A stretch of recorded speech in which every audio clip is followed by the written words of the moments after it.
पद्मानमर्दन्तम्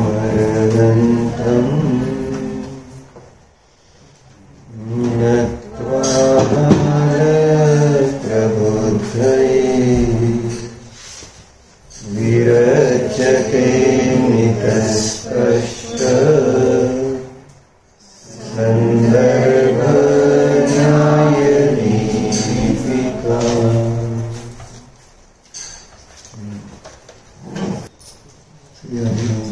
श्रीमती विरचित न्यायदीपिका त्याची प्रस्तावना बघतो आपण. चंद्रमती अम्मांनी लिहिलेली, ज्याचं शीर्षक दिले जीवन की सबसे श्रेष्ठ निधि न्यायदीपिका.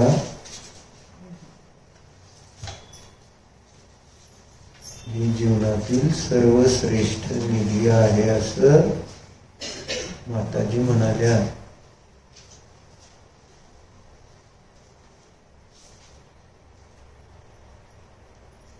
काल मी तुम्हाला एक प्रश्न विचारला होता.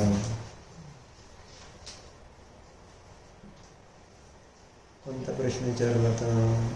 प्रत्येक वस्तू स्वभावानुसार परिणाम होते, तर मग संसारी निमित्त भेद का? बरोबर. कशावरून विषय निघाला होता तो?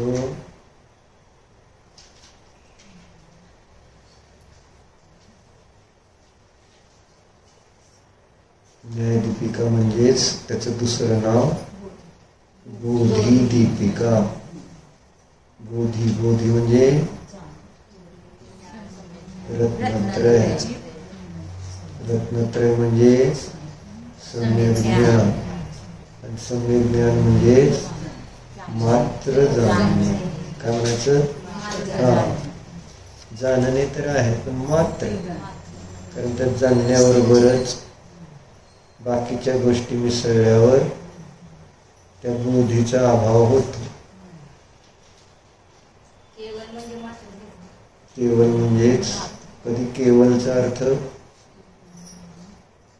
सर्वाला जाणणारं ज्ञान होतं, कधी केवल शब्दाचा अर्थ मात्र जाणणे असं होतं.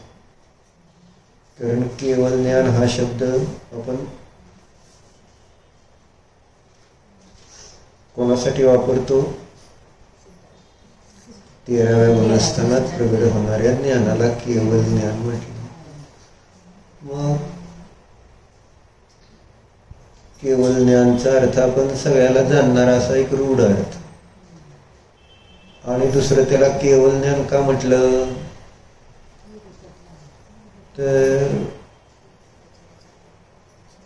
कर्मनिरपेक्ष झालेलं आहे म्हणून. ही पण ज्ञान 5 आहेत ना. कोणती कोणती? मती, श्रुत, अवधी, मनपर्याय आणि केवल. त्या 5 पैकी 4 ज्ञान जी आहेत ते क्षयक्षमिक आहेत. त्यांना ज्ञानावरण कर्माच्या क्षयक्षमाची अपेक्षा आहे. बरोबर आहे. ज्ञानावरण कर्माचा क्षयक्षम असतानाच मती, श्रुतावधी, मनपर्याय यांच्याद्वारे जाणलं जातं. जर ज्ञानावरण कर्माचा उदय असेल तर जाणलं जात नाही. केवल ज्ञान कसं आहे?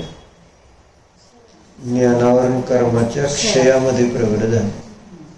म्हणजे ज्ञानावरण कर्म जेव्हा नष्ट होतो, 12व्या गुणस्थानाच्या अंती त्या ज्ञानावरण कर्माचे जे निषेक आपण बांधलेले असतात, ते निषेक द्रव्य कर्माचे निषेक आत्म्यापासून वेगळं होतं. त्या कारण वडगणीचं कर्मरूपाने परिणाम होतं आणि इतर जीवाच्या श्रुतज्ञानातून केवळ ज्ञानाची उत्पत्ती होते. कारण ज्ञानातूनच ज्ञानाची उत्पत्ती होते, कर्मातून ज्ञानाची उत्पत्ती होते असं म्हणणं व्यवहार आहे. कर्मक्षयात आपण असं नेहमी ऐकलेलं आहे, कर्माच्या क्षयात. मग कर्म म्हणताना तिथं 2 कर्म लक्षात ठेवायची, द्रव्य कर्म आणि भाव कर्म. रूढ अर्थाने कर्म शब्द द्रव्य कर्माशी जोडला जातो, परंतु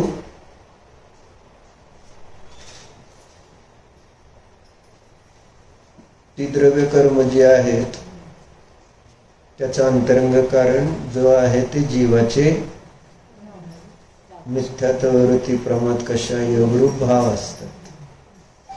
म्हणून तिथं जीवाच्या ठिकाणी राहिलेला जो काही मिथ्यात्ववृत्ती प्रमाद कशा योगाचा परिणाम आहे त्यालाच काय म्हणतात,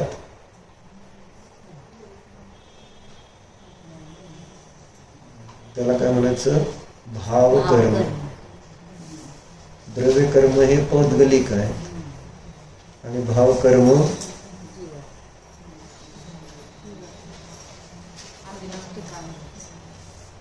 भावकर्म जीवाचे औदयिक भाव आहे असं म्हणतात.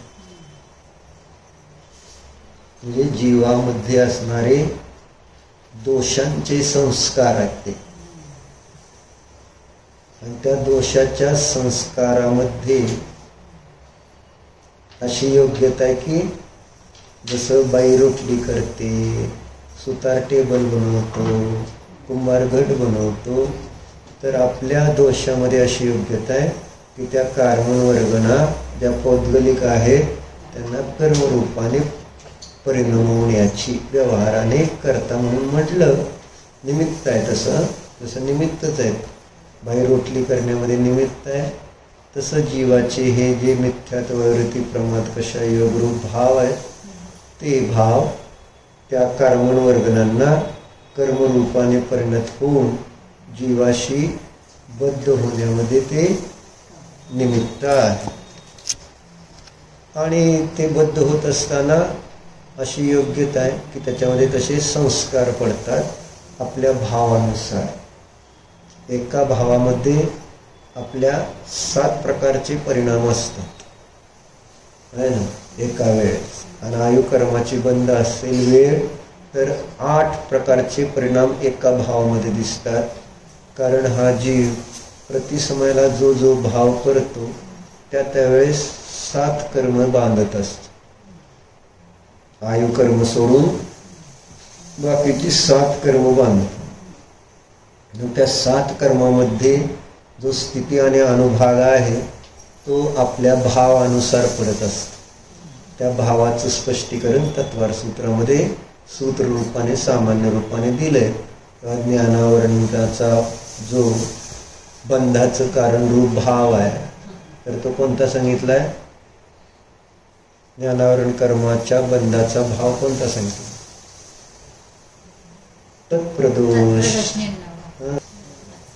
तत्प्रदोष निन्नव मात्सर्य. आणि अशा प्रकारचे जे दुसऱ्याच्या ज्ञानाला विशेष ज्ञानाला बघून ईर्षेनं त्याला काहीतरी दोष देणं किंवा दुसऱ्याचं कमी ज्ञान बघून त्याला आहे ना अज्ञानी, मूर्ख, गाढव आहे ना असं सहजतेने आपण म्हणून जातो आहे ना. किंवा आपल्या जवळचं ज्ञान सगळ्याला झालं तर आपल्याला तो मागं टाकेल वगैरे, तर निन्नव लपवणं वगैरे ज्ञान आपल्या जवळचे दुसऱ्याला न देणं, विचारलं तर न सांगणं. शाळेमध्ये ते होतं प्रायः आहे का नाही. म्हणजे अभ्यास करताना होतं ना हुशार विद्यार्थी ज्याला पहिला नंबर काढायचा आहे तो त्याला दुसरा पण असतोच की कॉम्पिटिटर, त्यावेळेस तो लपवतो, नोट्स देत नाही किंवा काय. तर असं ते ज्ञानावरण कर्माचं बंधाचे भाव आहेत, ज्ञानावरण आणि दर्शनावरणाचे. मग वेदनीय कर्माचे 7 भाव सगळे सांगितलेत, वाचून काढा तत्वार सूत्राच्या किती अध्यायात आहेत, 6व्या अध्यायात. करेक्ट, हुशार आहे. मग राजश्री गाठी बाकी कोणाला काही येत नाही. राजश्री गाठीला मात्र सगळं पाठ आहे. 6व्या अध्यायामध्ये ते दिलेलं आहे कोणत्या कोणत्या कारणानं कोणत्या कोणत्या कर्माचा बंध होतो असे ते भाव कर्म सांगायचे. आणि ते भावकर्माचे संस्कार आपल्याकडे सामान्य रूपाने सांगायला गेले तर मिथ्यात्वावरती परमार्थाच्या योग रूपाने असतात. काय त्याचा संबंध आहे का आता आपला? तर प्रकरण केवळ ज्ञानाचं सांगायचं होतं की केवळ ज्ञान होतं ते श्रुत ज्ञानाचा व्यय होतो आणि केवळ ज्ञानाचा उत्पाद होतो आणि ज्ञान स्वभावी आत्मा ध्रुव आहे. असा तो उत्पाद व्यय द्रव्य एकाच द्रव्यामध्ये असतो, दोन द्रव्यामध्ये नसतो. हे त्यासाठी सांगत होतं. म्हणजे सामान्य असं ऐकलं जातं किंवा सांगितलं सूत्र पण तसंच आलेलं आहे ना 10व्या अध्यायामध्ये. कशामुळं केवळ ज्ञान होतं ते सांगितलं ना, मोक्षयात ज्ञानदर्शना असं आहे ना ते सूत्र. च केवलम असं येतं ना, क्षयात च केवलम. म्हणून तिथं ते एक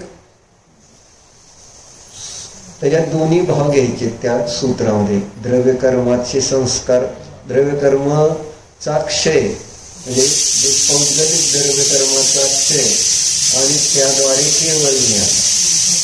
आणि याचं छान वर्णन फुलचंदजी शास्त्रींनी जैन तत्वमीमांसेमध्ये केलेलं आहे. आता लय डोक्याला ताण घेऊ नका, समजेल तुम्हाला. तर चर्चा केवळ ज्ञान म्हणजे कर्माच्या क्षयामध्ये. तुम्ही प्रश्न विचारला केवळ ज्ञान म्हणजे काय, संजय काकांनी त्याचं. तर चर्चा काय चालली होती? मात्र जाणणे आहे ना, हे त्या ठिकाणी काय आहे? सम्यक ज्ञान आहे. सम्यक ज्ञानालाच बोधी म्हणते असं आपण पाहत होतो. मात्र जाणणे याच्यावरून आपला विषय काल झाला होता की मात्र जाणणे काय आहे?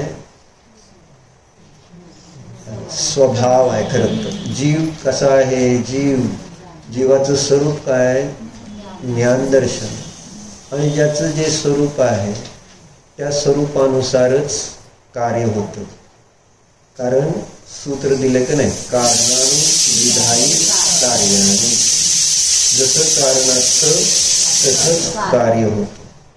मग जीव ज्ञान स्वभावी आहे तर त्याचं परिणमन कसं होणार? जाणणे रूपानेच होणार.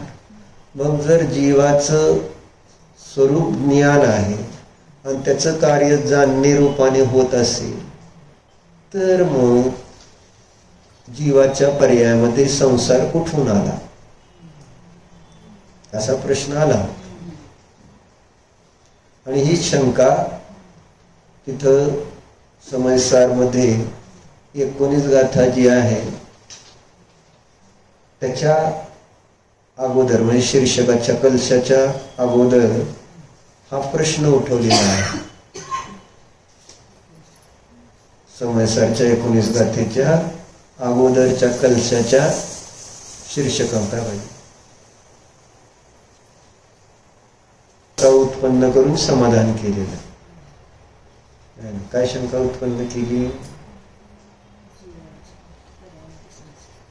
की आत्मा तर ज्ञान स्वभावीचा आहे. मग परत तुम्ही त्याला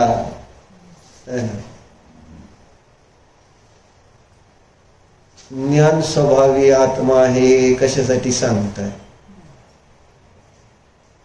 कालच्या प्रश्नाचं उत्तर पाहिजे त्याच्यासाठी. म्हणजे स्वभाव ज्ञान आहे, परिणमन जाणणेच पाहिजे. तर तसं परिणमन का होत नाही? काय झालेलं आहे की जेणेकरून मग या संसाराची उत्पत्ती दिसून येते.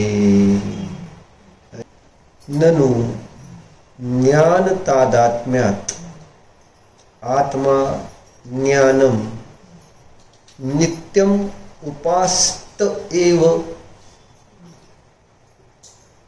कुतः तद उपास्यत्वेन अनुशास्यते इति चेत. बघा ही आर्याची भाषा बरोबर आहे. आता म्लेंच्या भाषेत सांगावं लागेल. तुम्हाला कळलं का काय म्हणणं?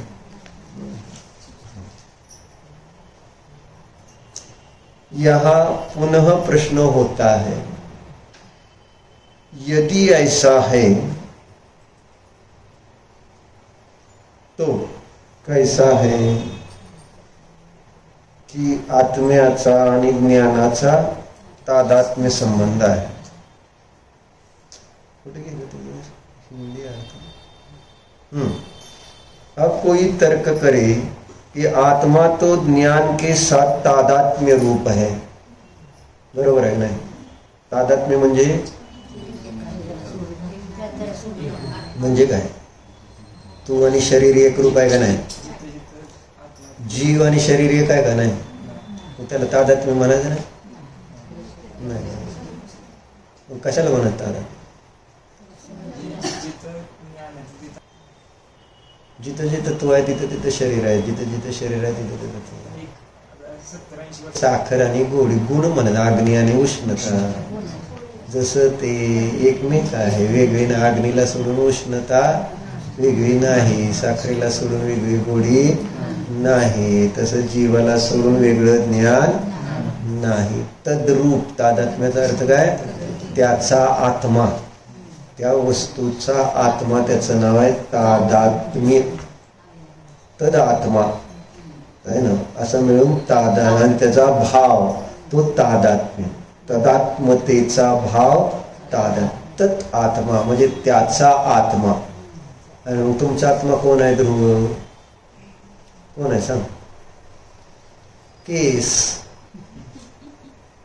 नाही, कोर्टातली नाही, डोक्यावरचे केस म्हणतो.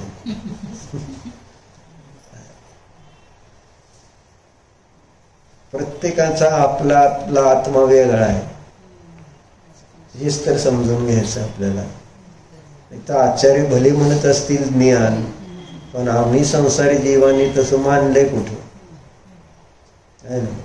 जसं आपल्याला असं वाटतं की आपले केस जाऊ नयेत, त्यासाठी आपण आहे ना, त्यासाठी आपण काय म्हणून करायला तयार नाही. रोज स्प्रे, कोरफड, परत काय केश किंग, परत अजून कोणते कुठला तरी शॅम्पू, अजून किती प्रकार आहेत केस टिकवण्यासाठी. तुमचं नाही, सगळ्याच चाललं. सगळ्याला केस आवडतात ना, म्हणून तर डोक्यावर पदर घेत नाही. आणि ते ठेवत नाही म्हणून डोक्यावरची केस राहत नाहीत. पूर्वीच्या माणसाची डोक्यावर केस करायचे मध्ये फेटा बांधायचे आणि टोपी घालायची. ही टोपी नाहीच, ही नंतर टोपी गांधीजींनी आणली, पण फेटा घातलेला असत. फेट्यामुळे केस उडत नव्हते, फेटे उडायचे आधी, आणि आता केस उडते तेवढंच. तर चर्चा काय झाली? आत्मा. इथं काय प्रश्न केलाय? कोई तर्क करे कि आत्मा तो ज्ञान के साथ तादात्म्य स्वरूप आहे. आपलं कोणाशी तादात्म्य आहे आपण कसं ओळखायचं? कसं ओळखायचं स्नेहात आहे? जेव्हा आपल्याला त्याच्या निमित्तात सुखदुःख होतं त्यावेळेस आपण ओळखायचं तो आणि मी एकच आहे, तो माझा आत्मा आहे. बरोबर. आता तुम्हाला माहित आहे कोणामुळे आपल्याला सुखदुःख होतं? दुकान बंद केलं तर दुःख होत आहे का नाही? आहे ना. काल तुम्ही नव्हता, आज आता अभिजित नाही, एवढंच. काल सगळं त्यांनी ऐकलं होतं तुमच्याबद्दल, तरी आज त्यांनी सुट्टी घेतली. ही तर गृहस्थ दशा इतकी वाईट आहे, म्हणून वैराग्य होऊन दीक्षा घ्यायला पाहिजे. मला जर मला धर्म करायला सुद्धा जर संधी देत नसेल असलं गृहस्थ दशा आहे ना, तर मग काय ह्या घरात राहण्यात अर्थ? माझ्या आत्म्याचं कार्य जर मला करू देत नाही, जो मी आहे त्याच्या कल्याणामध्ये जर अडथळा येत असेल, बाधा, दुकानामध्ये बाधा येत असली तर आपल्याला चालत नाही, पण आत्म्यामध्ये बाधा आले तर चालते का? कोण आपलं आहे सांगा? आत्मा आपला आहे का दुकान आपलं आहे? खरं खरं सांगा. आणि तुम्हाला हे पण माहित आहे की बाबा दुकान आपलं पूर्वी नव्हतं, पुढे नसणार आहे. तरी सुद्धा थोड्या काळासाठी त्या दुकानाला आपलं म्हटलं म्हणजे राहता, म्हणजे आपल्या संयोगात आहे, तर ते किती आपलं झालंय? तर त्याच्यासाठी आपण आपला आत्मा त्यागायला तयार आहे. म्हणून म्हटलं आपला आत्मा, जो आपलं तादात्म्य कुठं आहे? जे बंद केलं चालू झालं है ना, त्यामुळं आपल्याला दुःख सुखाची अनुभूती आली तर तादात्म्य. शरीराशी आपलं तादात्म्य म्हणजे हे ज्ञानाने केलेलं तादात्म्य, वस्तू स्वभावानुसार नाही बरं का. हे दोन फरक लक्षात ठेवायचे. एक वस्तू स्वभावानुसार जे ज्या द्रव्याचे गुण असतात त्या गुणांचा त्या द्रव्याबरोबर काय असतो, नित्य तादात्म्य संबंध असतो. आणि जे ज्या द्रव्याचे पर्याय असतात त्यांचा त्या द्रव्याबरोबर अनित्य तादात्म्य संबंध असतो.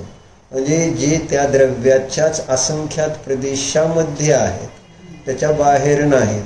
आणि गुण तर त्या असंख्यात प्रदेशांमध्ये अनादी अनंत असते, पण पर्याय एक समयवरती असते.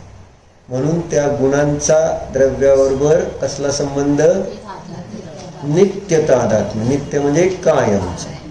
आणि पर्यायाचा अनित्य तादात्म्य संबंध. आणि कर्माचा जीवाबरोबर, विजय डॉक्टर असते तर त्यांनी चांगलं सांगितलं असतं, कर्ता कर्म अधिकारामध्ये सगळे संबंध सांगितले. तर त्याचा आपल्याशी तादात्म्य संबंध नाही आहे एवढं सांगायचं. बरोबर आहे का. कारण कर्म हे पुद्गल आहे आणि आम्ही एक जीव द्रव्य. दोन द्रव्यामध्ये तादात्म्य संबंध नसतो एवढं लक्षात. कारण कर्म जीवाच्या प्रदेशामध्ये नसतात आणि जीव कर्माच्या प्रदेशामध्ये नसतो. बरोबर आहे का नाही. तसंच शरीराचा पण आपला तादात्म्य संबंध नाही का, कारण प्रदेश भिन्नता आहे. बरोबर आहे का नाही. तादात्म्य नाही. बरोबर. हे वस्तू स्वभावानुसार, वस्तूचा स्वभाव असा आहे. तुम्ही कितीही त्या परवस्तू, आपण काल संध्याकाळी वाचलं का नाही, काय वाचलं, गृहस्थ एक प्रयोगशालेमध्ये काय वाचलं होतं ध्रुव, आता विचार करायला लागला.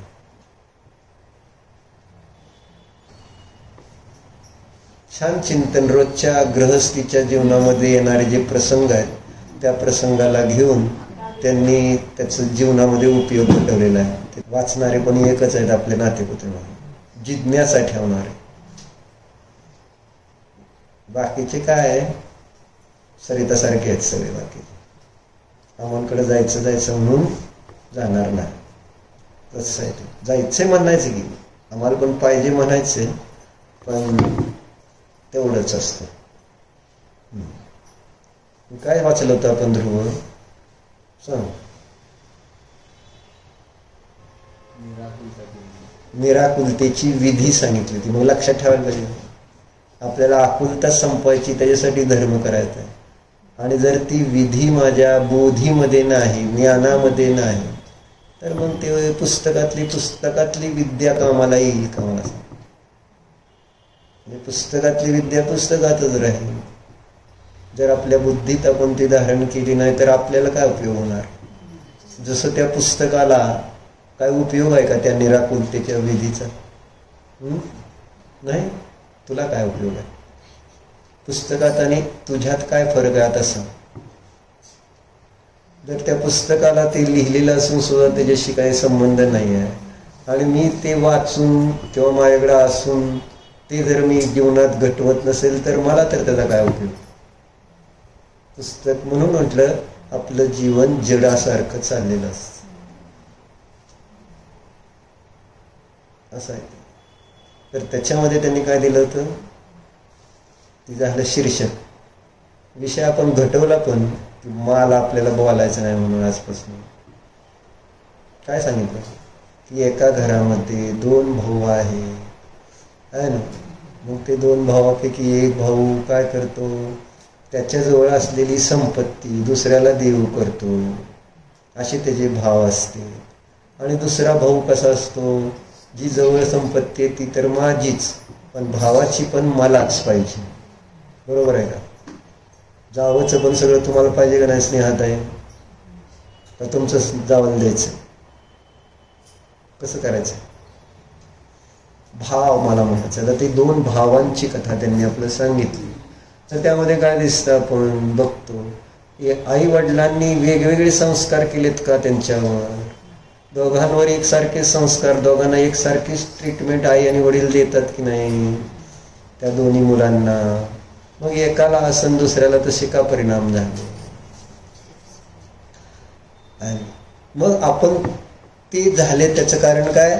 त्याने त्या ठिकाणी बांधलेलं तसं कर्म आहे ना. मग हे समजून घेऊन आपण दुसऱ्यात बदल करू शकत नाही हे लक्षात घेतलं तर आपल्याला आकुलता होणार. जे आपण दुसऱ्याला आपल्या इच्छानुसार परिणमल्या नाही म्हटल्यानंतर क्रोध येतो, तर त्यांनी तिथं घटवलं की बाबा प्रत्येकाचं आपलं कर्म आहे ना, कर्मानुसार भले आता एकसारखंच आपण शास्त्र सगळेजण ऐकतो पण सगळ्यांना एकसारखेच परिणाम होत आहेत काय? म्हणून मास्तरचं पण उदाहरण देऊन सांगितलं किंवा गुरुजी मुलांना एकसारखंच शिकवत आहे पण मुलं त्याच्यातली कोणी कसं ग्रहण करतात, कोण कसं ग्रहण करतात. बरोबर आहे का नाही? म्हणजे तसं का झालं? गुरुजींनी काय सगळ्यांना वेगवेगळं शिकवलं होतं का? सगळ्यांना एकसारखं शिकवते पण तिथं त्या प्रत्येकाचं आपलं आपलं कर्म आहे हे सांगायचं. आणि जेव्हा त्याचं आपापलं कर्म आहे तर मग त्या कर्माला चेंज करण्यासाठी जे आपण विकल्प करतो त्या विकल्पाने आपल्याला काय होते? आकुलता होते. म्हणून आकुलता नको असेल, शांती हवी असेल, सुख हवं असेल तर काय करायचं? जाणायचं. ही चर्चा चालली. बरोबर आहे का? असा विषय झाला का नाही? म्हणजे जीवनात उतरवण्यासारखा होता का नाही?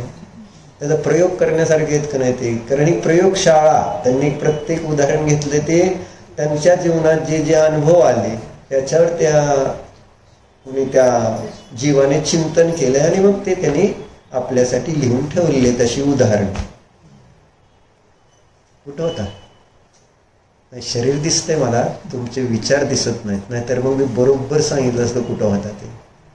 बोधी ज्ञान कुठं असतं? तर सांगायचं कशासाठी होतं हे सगळं? तादात्म्य निराकुलतेसाठी. आपण प्रतिकूल प्रसंग आला की त्याच्याशी तन्मय होतं आहे ना. वस्तू व्यवस्थेनुसार आपलं तादात्म्य नाही आहे, तो आपला आत्मा नाही आहे.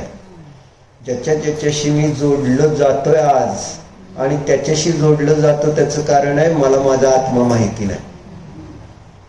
माझ्या आत्म्यावर विश्वास नाही की हा मी एक आत्मा आहे आणि माझ्या मर्यादेमध्ये, माझ्या मर्यादेच्या बाहेर माझी सत्ता नाही, माझं काहीच नाही. एक सुंदर व्यवस्था जिनेंद्र देवाच्या ज्ञानात झळकलेली आपल्यापर्यंत आलेली आपल्या पुण्यानं, भाग्यानं. त्या व्यवस्थेला आपल्या श्रद्धेत ठेवणं हे आपलं कर्तव्य आपल्या शांतीसाठी. खरं तर मला पाहिजे ना शांती. कुणाला पाहिजे? दुसऱ्याच्या शांतीसाठी चर्चा चालली ही. मला शांती पाहिजे तर मग मला ते माझ्या श्रद्धेत उतरवला पाहिजे. म्हणून मग जेव्हा व्यवस्था अशी आहे, कशी व्यवस्था आहे? प्रत्येक वस्तूची वस्तू म्हणून काय सांगितलं? पुन्हा पुन्हा सांगितलं. काय सांगितलं? धर्म नाव कशाचं आहे? करेक्ट आहे. मी हुशार आहे. धर्म जो वस्तूचा स्वभाव आहे तोच धर्म आहे. काय खाल्लंय आज? कधी कधी चांगलं खाल्लेलं असतं त्यामुळं असे बरोबर उत्तर येतात. आणि काहीतरी चुकीचं खाल्लं का नाही मग इकडची तिकडची उत्तर येतात. आज काय जेवलाय तेच रोज जेवत जावा सांगायचं. हे वस्तूचा स्वभावाला धर्म का म्हटलं? कारण त्याच्यामध्ये तोच ऍक्च्युअली धर्म आहे, त्याला सोडून वेगळा धर्म नाही. परंतु मी त्या वस्तूच्या स्वभावाचं श्रद्धान जसंच्या तसं करत नाही आणि मग तेव्हा काय होतो? तेव्हा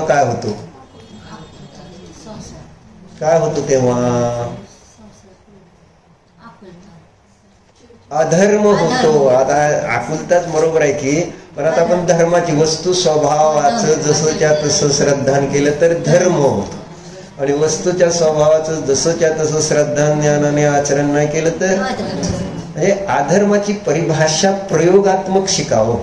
अधर्म म्हटलं की माझ्या डोक्यात केवळ पाप, हिंसा, चोरी हे असं काहीतरी त्याचं नाव अधर्म म्हणून आपण डोक्यात घेतले. पण आपण हे कुठं घेतलं का लक्षात? आपण जो राग द्वेष करतोय तो अधर्म आहे म्हणून. कारण राग द्वेष हा वस्तूचा स्वभाव आहे का? कशावरनं? सरिता कशावरनं सांग मला. नाही म्हणती खरं आहे. कशावरनं रागद्वेष स्वभाव? तुला कशावरनं कळलं रागद्वेष स्वभाव नाही? थांबा घ्या, सरितेला कशावरनं कळले? प्रत्येकाला विचारतो मी की रागद्वेष त्या ठिकाणी तुमचा स्वभाव नाही, हे तुम्हाला कशावरून कळालं? उत्तर तयार करा. तयार करायची तुम्हाला, मला काय बाकी करायचं नाही. आता तुम्ही विचारले म्हणून आता विचार करतोय, नाही तर तसा माझा काही संबंध नाही त्याच्याबद्दलशी, त्याच्याशी. सांगा का नाही रागद्वेष स्वभाव? जर विचार केला असता ना तर उत्तर लगेच असं टिप ऑफ द टंग असतं. जर त्याच्यावर कुठंतरी चिंतन झालं असतं की या कारणाने जीवाचा स्वभाव रागद्वेष नाही, बरोबर आहे का? तर अजून आपल्याला त्याचं आहे ना तसं चिंतन नाही, तसं भाववासन आपण करत नाही आणि वाचन अभ्यास नाही, त्याच्यामुळं आपल्याला लगेच का बरं म्हणतेत रोज म्हणून म्हणाली का नाही तू रागद्वेष स्वभाव नाही? आणि काहीतरी कारण पाहिजे का नाही, कशावरनं रागद्वेष स्वभाव नाही? कारण तुझ्या आजूबाजूला कोणी तुला रागद्वेष रे दिसतंय का? नाही का नाही? मग कसं काय तू म्हटली रागद्वेष स्वभाव नाही? म्हणायचं सगळ्याबरोबर बरोबर म्हणायचं नाही तर आपण येडं ठरल म्हणून म्हणायचं असतं. असंच आपण करत असतो धर्म. सगळे जे करते तसं आपण जर नाही केलं तर आपणच वेगळं कसं? म्हणून सगळ्यासारखं वाहत जायचं असतं. हा हा आहे संसारी जीवनचा फंडा. वेगळं काय नको, बरोबर? लग्नामध्ये जर काय शॉर्ट आणि टी शर्ट घालून गेला तर काय होईल? लग्न करायचं चालते का नाही? काय लग्न थांबतं का? ते परवा बघितलं नाही का, म्हणजे ह्याला गेलेला इंटरव्ह्यूला जायचं असतं. इंटरव्ह्यूला जातं ते, इंटरव्ह्यूला कसं जायचं? म्हणजे एक चांगला ह्याचा इंटरव्ह्यू असतो. कशाचा? तर तसला CBI ऑफिसर होण्याचा, IAS ऑफिसरचा आहे ना, तसला इंटरव्ह्यू. आणि त्या इंटरव्ह्यूला कसं जातो आहे ना, मस्त बरमुडा टी शर्ट गॉगल बूट घालून आहे ना, तिथं ते समोर बसलेले असते आणि हे जाऊन खुर्ची जाऊन बसतो. हे काय सगळेजण बघायला, हे काय?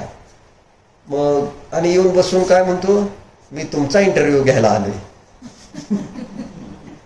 असं ते जरा हुशार असतो, पण कधी कधी ती हुशारी सुद्धा व्यवस्थित पद्धतीने बरोबर ते आपल्याला आपल्या कामाला येते, नाहीतर अति तिथं मग त्याचं नुकसान होतं.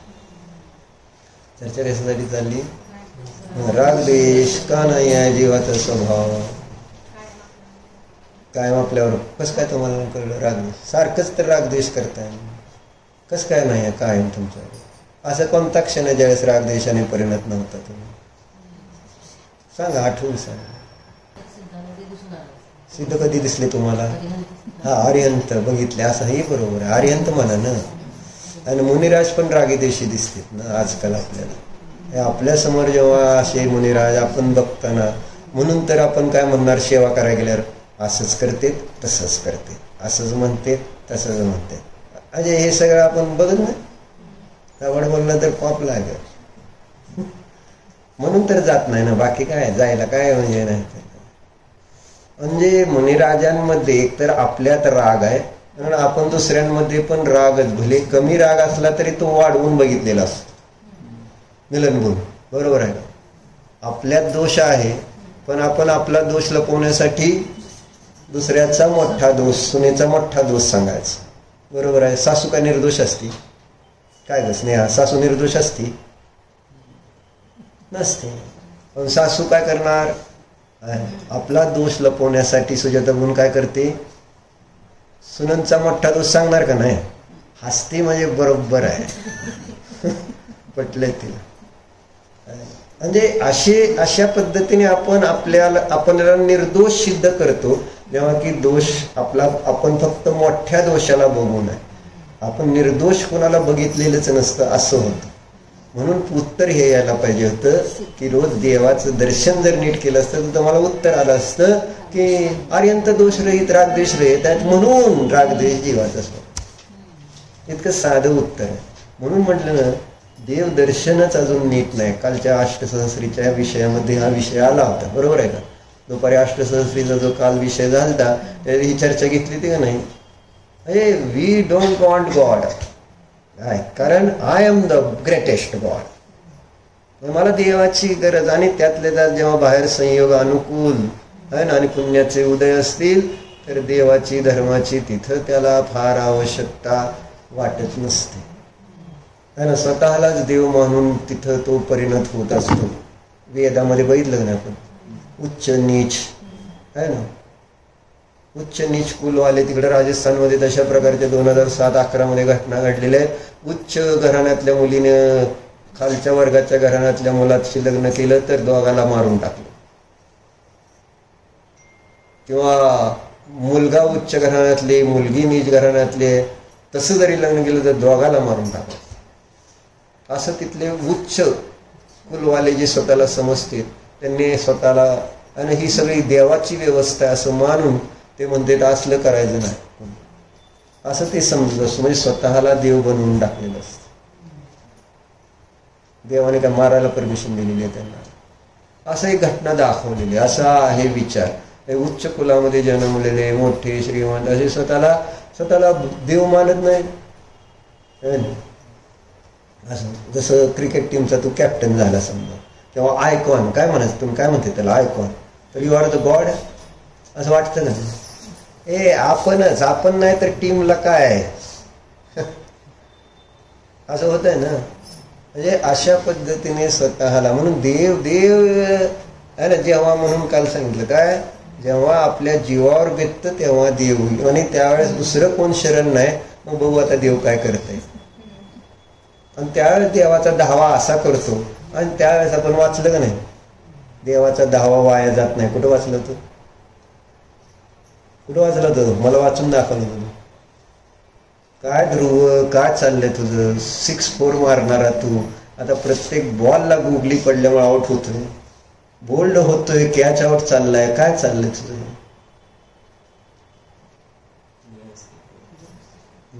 No, that is wrong answer. So तुमचं जे रक्कम आहे ती 0वर आली. म्हणजे कोण बनेगा करोडपती असं होतं. हा, जिनेंद्र वर्णे यांचं जे शांतीपद प्रदर्शन, शांतीचा उपाय वाचताना काय वाचत होतो आपण, संसार वृक्षाची गोष्ट त्यांनी इतकी छान रंगवलेली आहे जिनेंद्र वर्णेंनी. आणि त्यावेळेस तो जो शेडजी त्या बोटीतनं त्या समुद्रातनं एका लाकडाला धरून कसं तरी तिथं त्या समुद्र किनारी पोचलेला असतो, आणि तिथं अगदी फार बेशुद्ध पडल्यासारखा, आणि असं थोडीशी जाग येते तेवढ्यात तिकडून एक काळा हत्ती त्याच्या पाठीमागे पळत त्याच्याकडे धावत येतो, असं बघतो. आणि त्यावेळेस आता त्याच्या अंगात त्राण नाही, पण आता मृत्यू मागं लागलाय म्हटल्यानंतर माणूस सगळं करतं. इथं तुमच्या मागं मृत्यू लागला नाही म्हणून प्रमाद आहे. बरोबर आहे का. का आळस करतोय आपण देवधर्मासंबंधी, कारण आता मला काळा हत्ती दिसायला तयार नाही, म्हणजे मृत्यू आपण बघायला तयार नाही, म्हणून इतके बिनधास्त संसारामध्ये राहायला तयार आहोत. आणि मग तो हत्ती आल्यानंतर हा पळतोय, शेडजी पळतोय, हत्ती त्याला गाठत आलाय, आणि त्यावेळेस देवाचं तो नाव धावा करतो, अरे देवा आता मला वाचव, आता काय असं म्हणून वाचव म्हटल्यानंतर तर वर्णिजीने लिहिलंय, देवाचं नाव जो घेईल त्याला त्या ठिकाणी आहे ना ते वाया जात नसतं. आणि योगायोगाने लगेच काय दिसलं, हा करेक्ट, झाड, मोठ्याच्या मोठं वडाचं झाड तिथं त्याला दिसलं, आणि तो पळत पळत त्या झाडाकडे गेला आणि झाडावर चालला. देवाचं नाव असं त्यांनी सांगितलं. इतकी त्या देवाच्या नावामध्ये ताकद आहे. बरंच सगळं काय काय स्तुती स्तोत्रामध्ये लिहिलंय. असू द्या, चर्चा आपल्याला कशाची करायची होती. राग द्वेष रहित अरिहंत असतात. आपण कधी तन्मय झालो नाही म्हणून आपल्याला दिसले नाही. तन्मय व्हायला पाहिजे का नको देवाशी. आपण जेव्हा देवाला बघतोय, एके भावस्तोत्रामध्ये आलं नाही तसा श्लोक, काय विधान केले की त्याच्यात सांगितलं तर नाही. कोणता श्लोक आहे तो पाठ झाला, त्यामध्ये हेच सांगितलं ना, देवदर्शन कसं करायचं हे सांगितलं. कसं सांगितलं, एकी भाव स्तोत्रामध्ये कितवा नंबर आता सांगायचं,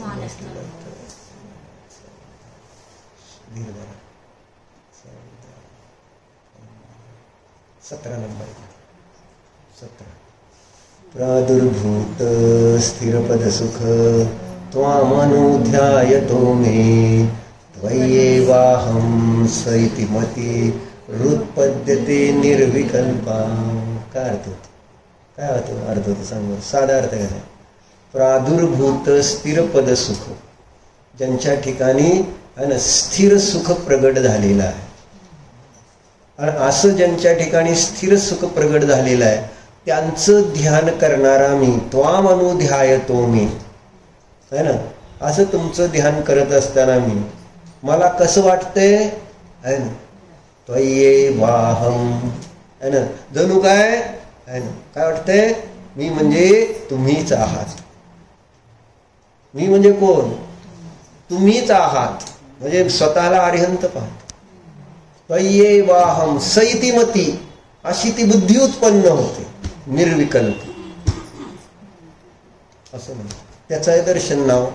मग जेव्हा मी मला अरिहंत पाहिजे पाहिलं असतं तर मला कळलं असतं की राग द्वेष हा माझा स्वभाव का, कारण अरिहंत वीतराग आहे. आणि वीतरागतेचा अर्थ ज्यांच्यात राग पण राहिलेला नाही, द्वेष तर अगोदरच गेलाय, राग सुद्धा राहिलेला नाही, त्यावेळेस ती वीतराग दशा अरिहंत दशा प्रगट झाली. म्हणून जीवाचा राग द्वेषाबरोबर तादात्म्य संबंध नाही. म्हणून रागद्वेषाशी नाही. म्हणजे रागद्वेष नाही आपले नाहीत, आपले नाहीत म्हणजे तसा जीव बघा. त्या जीवाने मग तशा प्रकारची अवस्था प्रगट केली आहे. म्हणून म्हटलं कार्य समजल्याशिवाय कारण समजणार नाही. उगाच तुम्ही जर नुसतं म्हटला नाही नाही नाही नाही माझ्या जीवाचा स्वभाव, अरे तुमच्या जीवाचा तसा स्वभाव नसणं आणि तुमच्या जीवाचा जो स्वभाव आहे ज्ञानादी रूप, त्यासाठी तुम्हाला समथिंग यू शुड हॅव, म्हणजे कुठंतरी ते दिसलं पाहिजे तसं व्यक्त रूपाने, तर त्याला मान्यता प्राप्त होईल. जर ते प्रगट कुणामध्येच कुठंच दिसलं नाही तर तुम्ही उगच म्हटलं तर ते काय म्हणजे ती सांप्रदायिकता नको, काल्पनिकता नको आहे इथं. हे सगळं जिवंत करा मला म्हणायचं. हे काय सगळा काय भातुकलीचा खेळ नाही आहे, लिंबू टिंबूचा खेळ नको समजू नका धर्माला. कधी दुगा आला कधी गेला असं नसतं ना. ह्याला थोडंसं कसं पाहिजे, कसं पाहिजे, पंक्च्युअल त्याला म्हणतो भाषेत. पंक्च्युअलचा अर्थ रेग्युलर आहे ना. कॉलेज सारखं नाही करायचं शास्त्र साध्य. कॉलेजला कसं करतो आपण, रेग्युलर असतं का नसतं, पंक्च्युअल असतं का नसतं, नसतं, बघत असतं. मनाला येईल त्या गेला, नाही गेला तर नाही, जास्त न जाणे हेच असतं. तसं धर्म जास्त न करणे असंच आहे ना, बरोबर आहे का विनयताई? जसं आम्हांकडे जास्त न जाणे असंच की, कधीतरी जायचं, कधी कधी जातोच की आपण, बरोबर आहे का? नेहमी जाता, उत्तर द्या बरं. कधी कधी नाही जात तर नेहमी जाता असं नाही. कधी कधीच जाता, नेहमी नाही जात असं त्याचा अर्थ. म्हणजे यू आर नॉट पंक्च्युअल. आणि तुम्हाला फोन आला तर मग त्याच्यानंतर अडचणी, त्याच्यानंतर मग कुठंतरी सवड जर मिळस तोपर्यंत परत अडचण, मग परत पुढच्या वेळेस जातो म्हणायचं. ह्याला म्हणायचं इर्रेग्युलर. आणि त्याच्यामुळे आपलं मोक्ष लांब चाललंय असं तुम्हाला कधी वाटलंय? आपणच मोक्षाला लांब ठेवत चाललोय. दुसरं कोणी आपल्या मोक्षाला लांब करत नाही आहे, दूर नेत नाही आपल्यापासून. तुम्हीच तुम्हाला मोक्षापासून, सुखापासून, आनंदापासून, स्वतःपासून आपणच आपल्याला आणि लावून लांब ठेवतो. आता कोण मग? आता त्याला शरण कोण आहे? नाविकच नाव बुडवेल तर आता शरण कोण? तसं मीच माझ्या आत्म्याला बुडवणार तर मला शरण कोण? आणि म्हणून आत्म्यामध्ये आपलेपणा येणं, तादात्म्य आपल्याबरोबर करणं, तद आत्मा, तो आत्मा मी आहे, आत्मा मी आहे असं इथं आचार्यांनी अनेक ठिकाणी पद्मनंद पंचविंशी गावाचं होतं प्रवचन सर्व असताना काय गाथा आली ती?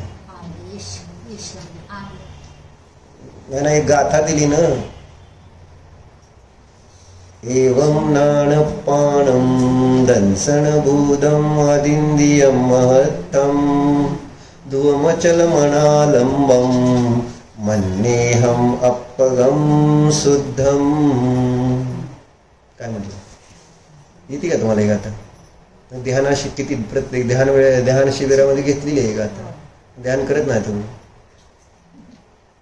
ध्यान केल्यानंतर ही गाथा लक्षातच राहते. मन्येहम, त्यावेळेस त्यातला तो शब्द मला आवडलेला आहे, मन्नेहम शब्द वापरलाय कुंदाचार्य. मन्नेहमचा अर्थ मी असं मानतो. मी असं मानतो. कुणाला?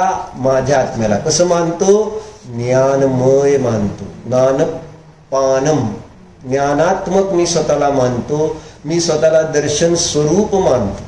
एवं ज्ञानपानम दंसन भूतम अदिंद्रियम महत्तम. मी माझ्या आत्म्याला अतींद्रिय मानतो. मी माझ्या आत्म्याला महापदार्थ मानतो. ध्रुव मानतो, अचल मानतो, अनुपम मानतो, शुद्ध मानतो. मी मानतो. असा आचार्य कुंद तिथे शब्द वापरतो. मन्ने अहम अपगम शुद्धम. ही आपल्या आत्म्यासंबंधी कुंद आचार्यांची मान्यता. माझी माझ्या आत्म्यासंबंधीची काय मान्यता तपासून बघ, लक्षात येईल लगेच.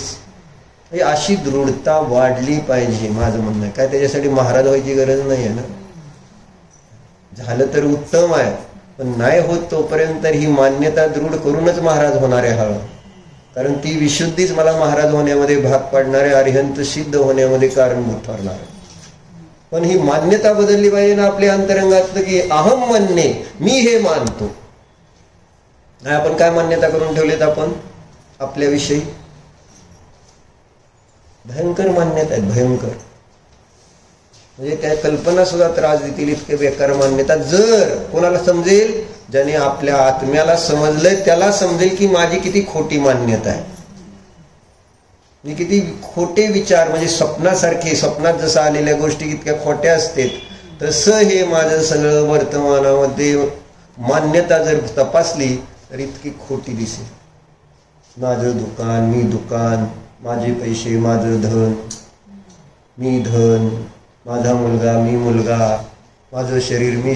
तादात्म्य समजून घ्या हो. मी तर तादात्म्य सांगला. ऐका आता, है ना. अब कोई तर्क करे कि आत्मा तो ज्ञान के साथ तादात्म्य स्वरूप है. आता कळलं ना, तादात्म्य म्हणजे ज्याला जे सोडून राहत नाही, जे ज्याच्या प्रदेशामध्ये अभिन्न असत. बरोबर आहे. जसं गोडी आहे ना, साखरेमध्ये अभेद त्या प्रदेशामध्ये, त्या प्रदेशाला सोडून नाही. उष्ण त्या अग्नीच्या प्रदेशामध्ये व्यापून, तसं ज्ञान आत्म्याच्या असंख्यात प्रदेशामध्ये व्यापून आहे. कधी सुद्धा ते कुणालाही कोणत्याही काळात वेगळं करता येणार नाही. असं त्याचं नाव आहे तादात्म्य. मग आता शंका करायची, तर्क केला त्यांनी, तर्क अशी लागते. अब कोई तर्क करे कि आत्मा तो ज्ञान के साथ तादात्म्य स्वरूप है, अलग नहीं है, इसलिए वह ज्ञान का नित्य सेवन करता है.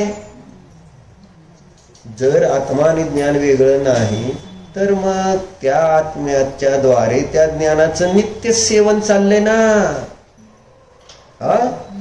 सेवन करतायत, तर फिर उसे ज्ञान की उपासना करने की शिक्षा क्यों दी जाती है? मग आता त्याला जर त्याच्याशी तादात्म्य असताना सुद्धा पुन्हा कशाला सांगितलं जातंय की तू ज्ञान स्वरूपी आत्म्याचं चिंतन कर, ध्यान कर, मनन कर, बोधी तीच आहे म्हणून. तू मात्र जाणणारच. हे परत परत काय सांगायची गरज? स्वभाव आहे ना, वस्तू स्वभाव म्हणून. मग शंकाकारांनी त्याच्या बेसवरच शंका केली ना की ज्ञानाचा आत्म्याशी तादात्म्य संबंध आहे. मग परत त्या ठिकाणी तुम्ही कशाला सांगताय की त्या ज्ञानाची उपासना चालूच आहे? कारण जर तो स्वभाव आहे, साखरेला गोड राहायला पाहिजे म्हणून असं सांगावं लागेल, अग्नीला उष्णता आणि उष्ण रूपाने परिणमत राहा असं सांगावं लागतंय. मग जीवाला तुम्हाला आता वेगळं कशाला सांगायची गरज? जर त्याचा आणि जीवाचा, ज्ञानाचा आणि आत्म्याचा तादात्म्य समज ज्ञान रूपाने राहायचं ना सारखं. बरोबर आहे का नाही? तर्क बरोबर आहे का सिद्ध? उत्तर काय? उत्तर काय? ही बरोबर झाले. समाधान पण माहिती पाहिजे नको, नाहीतर चक्रव्यूहातनं बाहेर पडणार कसं?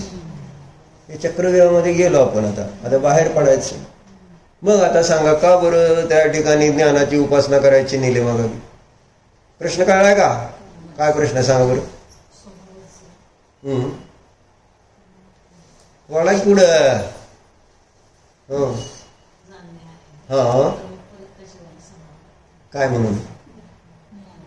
तू जाणणारा आहे हे कशाला सांगावं लागतंय? तू जाणणारा आहे असं तू ध्यान कर हा का सांगावं लागतंय? शिबिराला का बसावं लागतंय? ध्यानाला, सामायिकाला का बसायचं?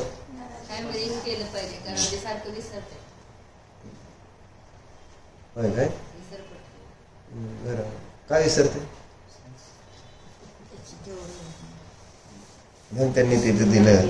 ऐका, उत्तर वाचतो आजच, परत तुम्ही काय करणार ना मला माहित आहे. समाधान यह है, उसका समाधान यह है, ऐसा नहीं है. तू जसं समजलाय तसं नाही आहे. आणि यद्यपि आत्मज्ञान के साथ तादात्म्य स्वरूप है, आपल्या त्या प्रश्नाचं उत्तर इथं आलंय. जरी आत्म्याचा ज्ञानावर व तादात्म्य संबंध आहे, तथापि वह एक क्षण मात्र भी ज्ञान का सेवन नहीं करता. जो संसारी जीव आहे तो एक क्षणासाठी सुद्धा मी ज्ञान मात्र आहे असं त्याचं कधी सेवन करत नाही, अनुभवन करत नाही. म्हणून क्योंकि है ना, कारण त्याचं पुढे सांगतात एक क्षण मात्र भी ज्ञान का सेवन नहीं करता, क्योंकि स्वयं बुद्धत्व अर्थात स्वयं स्वतः जानना अथवा बोधित बुद्धत्व अर्थात दूसरे के बताने से जानना, इन कारण पूर्वक ही ज्ञान की उत्पत्ति होती है. मी जाणणारा आहे याची उत्पत्ती कशी होते? आपल्याला तत्वार सूत्रामध्ये सूत्र आलं. कोणतं सूत्र आलं? तुम्ही आज कशा सांगितल्यावर मग उत्तर दिलं. आता काय सांगितलं इतक्या उपयोगाचं काय सांगितलं?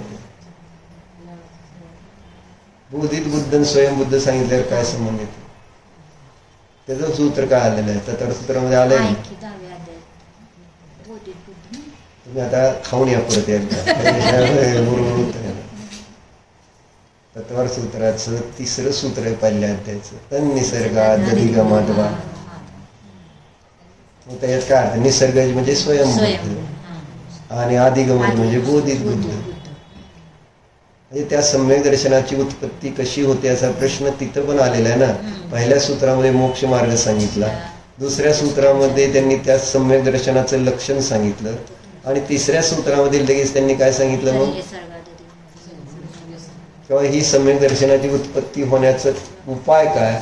तर काही जणांना निसर्गज होते, काही जणांना कोणाच्या तरी उपदेशाने होतं. निसर्गाचा अर्थ मागच्या भावातला उपदेश, या भावात असा दिसत नाही.